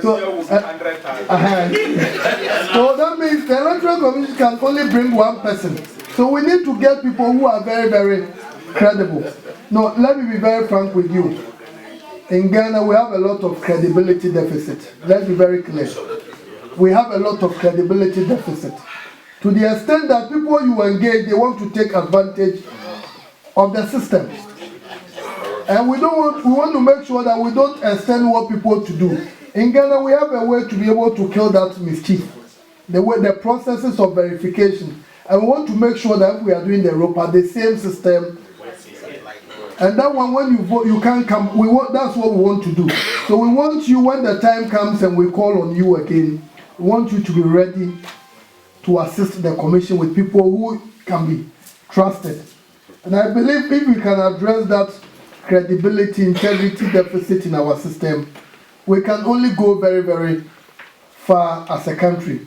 I think today when we're coming from Washington to New York, we're talking about the road. And these are things we think we should be able to do in our country. And we think we should be able to do more than what we have been able to achieve. I'm not discrediting my country, very, very. So please, we want you to help us, and when the time comes, we'll come to you for you to help us, and we are very hopeful that something will happen. I'm sorry I came late, but I want to know whether it's only in the US and UK that the ROPAA is for, or for all over the world, like Mali, Togo, Kenya, and all those places. Because we only be calling Mali and Senegal. Okay. I'm very much impressed with the panel here, the representation, But I'm sure Mr. Dr. Asari, Bosman Asari, going forward, I'm sure he will do a very good job. Because it will be very unfair if you say, hey, NDC guy is here. Because NDC is one of the biggest stakeholders in Ghanaian politics. And if we have NPP, we have somebody representing the small parties, and we don't have NDC here, I think, we have skeptical minds. So in order to, feed the skeptical mind or, do away with our skeptical mind, I think you should have been here. So I want to know if Dr. Bosman Asari, you were in touch with Free Ankara as to whether he was able to secure a visa to come, whatever it is. I don't know if those who are here, I don't know if they secure their own visas or their own plane tickets. But I want to know the reason why he didn't come, if you were in contact with him.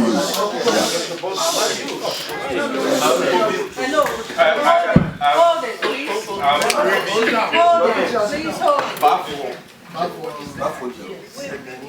No, when this committee was formed, the NDC had Dr. Kumbo as the rep. Dr. Kumbo happened to be a former Attorney General, Minister for Defense, a majority leader, Interior, and even I think Health at some point. So he was on the committee. So all the consultations we did in Ghana, he was the one who even chaired the discussion, because you look at the pedigree, the experience he brought on the committee. So when if he was part of the team, I would have handed over to him to discuss all the things we've done. But along the line, after we did about 15 consultations, the NDC said they thought he wasn't representing their interest. He was no, he was. The NDC thought that he wasn't representing their interest. and that the EC was rather using more of, as a consultant. So they wrote to us that they didn't even write to us. There was a time we were supposed to go to Senegal, and they said, Dr. Kumbo said he wouldn't be able to go. So they arranged for Mr. Visefri Ankra. So last week we had IPAC, a meeting with the political parties. Then the NDC said, oh, they thought they had informed us that Dr. Kumbo will no longer be on the committee, and that Mr. Visefri Ankra. And I know one member of the committee even told me that, oh, the way Dr. Kumbo has been helping. But he was there on the ticket of the NDC. So once the NDC says they no longer want you there, there is nothing that can be done. So at the time we sent the names to the U.S. Embassy through the Ministry of Foreign Affairs that we were going to the U.S. Dr. Kumbo's name was sent. And along the line he wasn't well, so we were not hearing from him. Then we told the NDC that we were not hearing from Dr. Kumbo, so they should make arrangement. And they said at the IPAC meeting that now it's Mr. Visefri Ankra, so we should make immediate arrangements for him to come. So I wrote a letter sent to the ministry that he should be given a special treatment because we were traveling. So at the time we were doing that, not knowing he had also traveled to the UK. If people have been following the news recently, former President Mahama was in the UK, I think last week. So whilst we were looking for, not knowing he was not around, so I had a chance to reach the General Secretary of the NDC, who informed me that they were coming, but I think either they were late for a flight or something. So Mr. Free Ankra came to Ghana on Thursday at 1 a.m. This Thursday when we were leaving on Friday. So when he came, he got to Ghana on Wednesday at 1 a.m. when we were leaving on. So head of spokesperson was in charge with him, and he made us aware that they assured him that he will get the visa on Thursday. So he even told us that if he got it, he would join us, because the flight in Ghana was leaving at 11 p.m. 11 p.m. So we thought that, then we didn't hear. And those who purchased the ticket for us, the agency's number was given to him that as soon as you get the visa, just contact. And as I speak to you now, his allowance and everything is with me now, with his name written on it. I'll take it for him. So it's very clear. And the NDC chairman in North America and I did the masters together. So I even called her that, oh, if your party cannot have him joining, why don't you call your party authorities to ensure that you come and do the representation? So I even sent him a message that if you have a leader in the New York area, make sure you inform the NDC chairman in the New York area to join us, because she will join us tomorrow when we go to Ohio. So from the commissions, because we understand that looking at Ghana, those who vote are either MPP or NDC about 99% of the time. Then the last 1% is happening to one of the 23 Liberal Party.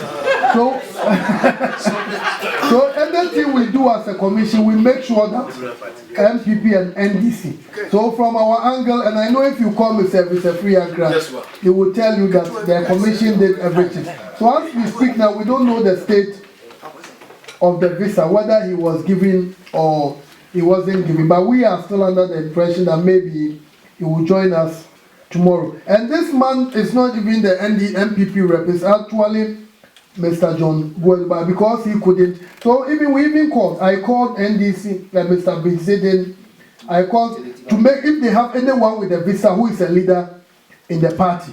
Because we were given we at the commission were given the A2 visa, the one for government official. But those who are not working for the commission were given the B1, B2. So anyone with B1, B2 visitors visa, you can just join. And we made all this arrangement. So this is something I know the NDC will. And when we do the discussion, some of you can bear witness.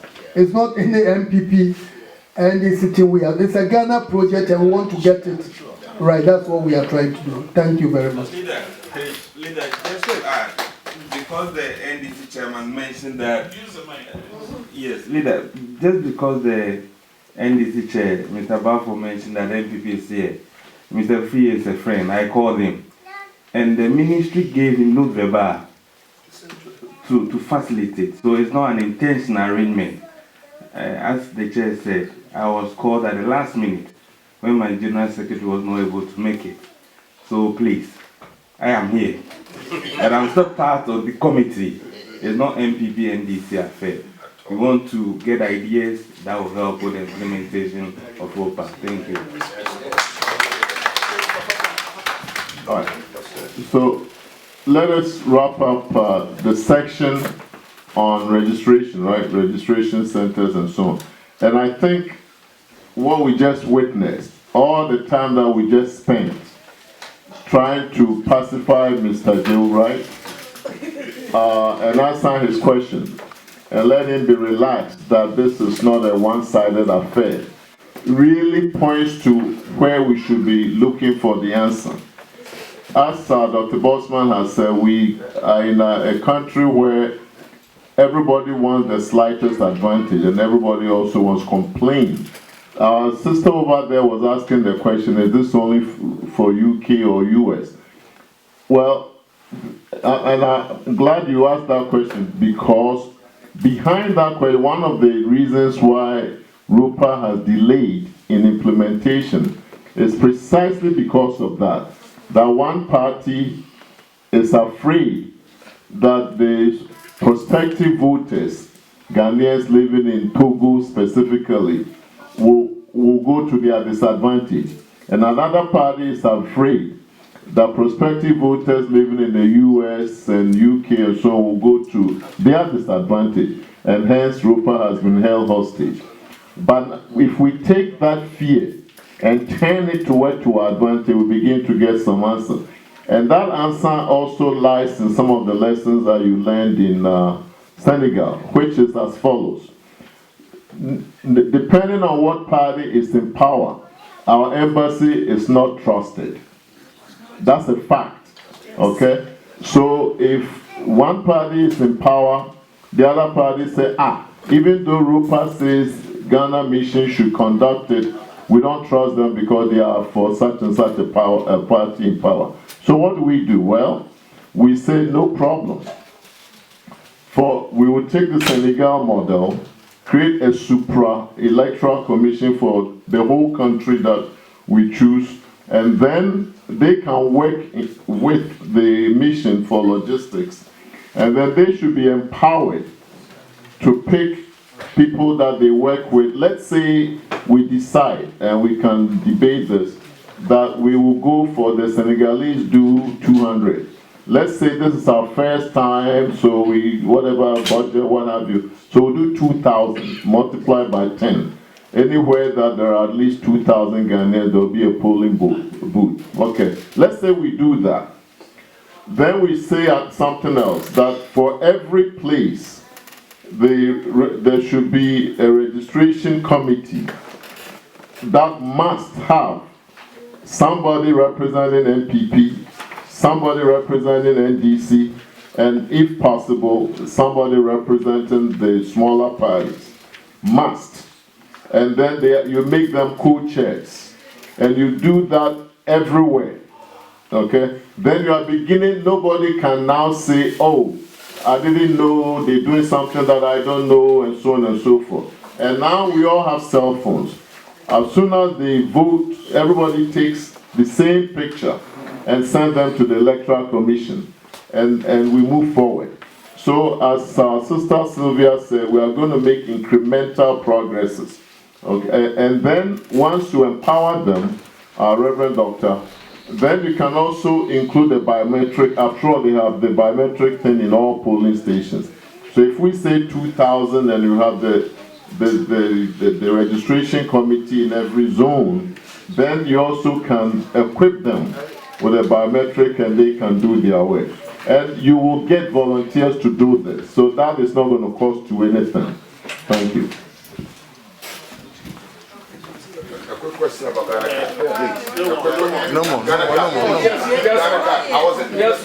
Opoku, a Baptist minister. Just want to be sure, there are a lot of elections that goes on in Ghana. So which of the elections are we going to take part in terms of the ROPAA? Which of the elections are we going to take part?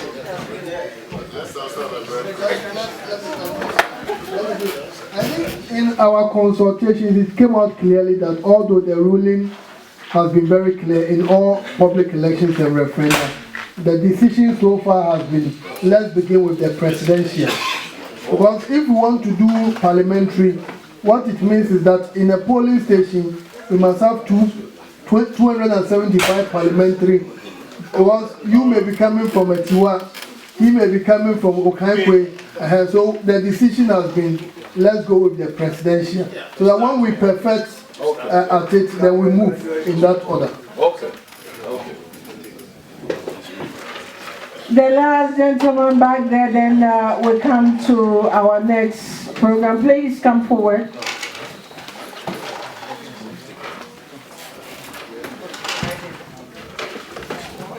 My name is Yahweh Jaffa. When Mr. Doctor was speaking, I deduced something from this. He said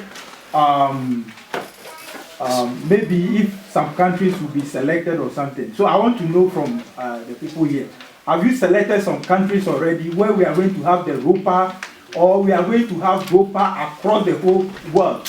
Because Africans are everywhere.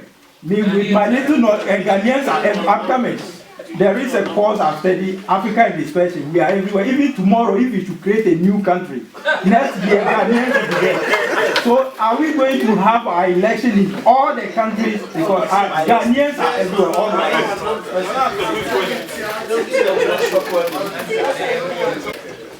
No, I think the UN has about 193 member countries that are recognized.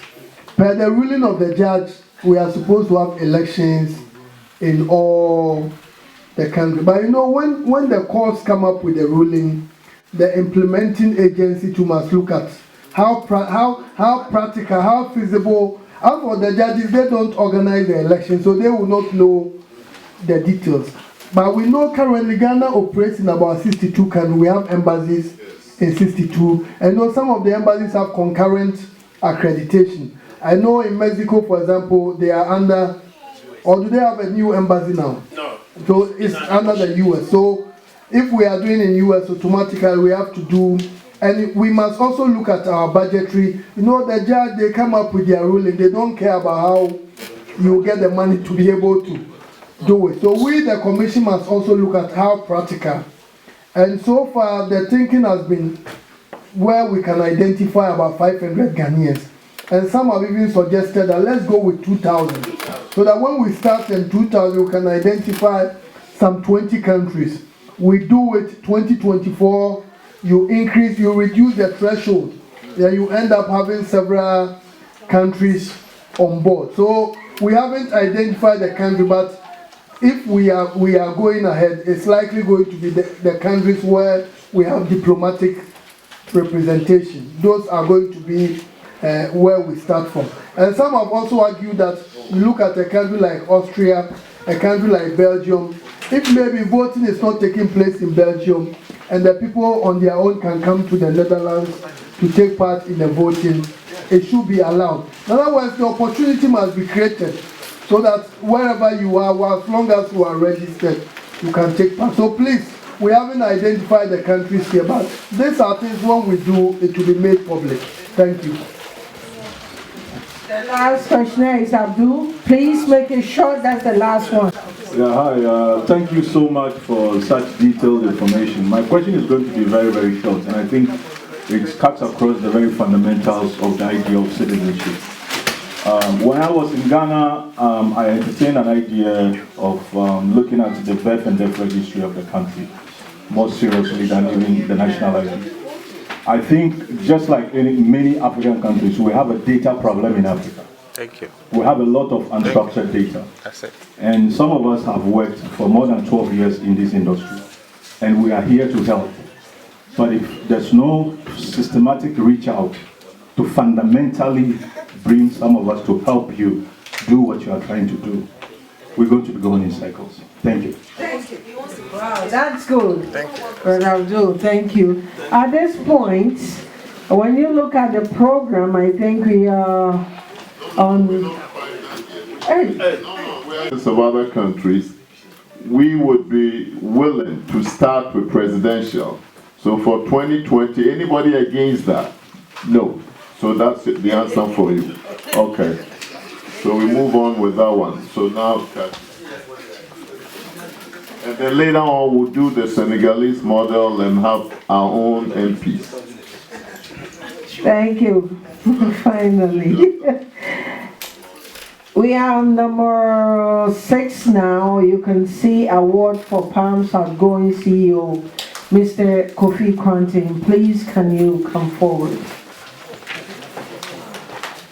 And on behalf of Progressive Alliance Movement, Dr. Kofi Kranting will do the presentation. And please, all PAM members, please move to the front so we can move on faster. Please move to the front. Time is, come closer, come closer, come closer. You have to be officially, okay, okay, What is that? Okay, so Kofi doesn't, he will get to say a couple of words, but I have to put a restriction on what he says. And I think he knows it, so I wouldn't even spell it out.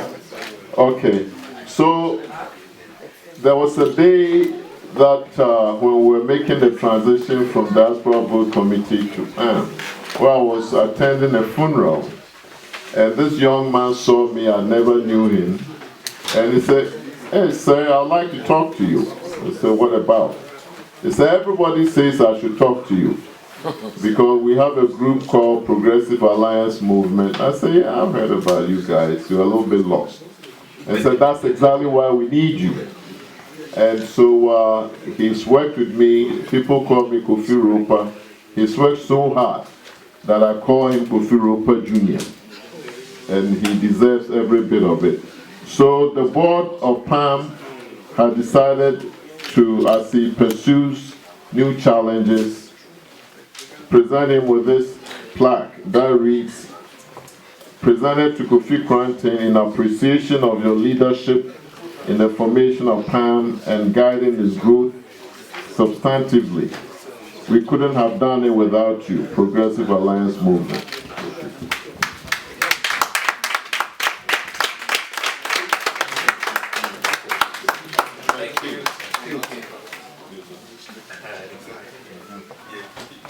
So, thank you. I mean, I'm not going anywhere. I'm still with Progressive Alliance Movement. It's a family that you live with for the rest of your life, and they have shown me so much kindness. They are great-hearted people, and we started this thing together, and we're gonna go all the way to the end with the leadership of Kofi Kranting, and also with Kate, the new CEO, Catherine Kujo, and all the beautiful members, Vice Chair Kwame Fosu, Obed, Micah, who's that hiding face? Abdul, Nasiru, Subontain, and this NDC guy actually was there when we started this thing. He's still there. And I guess everybody in here connects one way or the other because we all make what we call the Ghanaians living abroad. So we're thankful. We will forever feel the pain and the joys of Progressive Alliance Movement. And we are so thankful that you would do this beautiful, show this beautiful gesture of love and care. Thank you so much for being here. Thank you.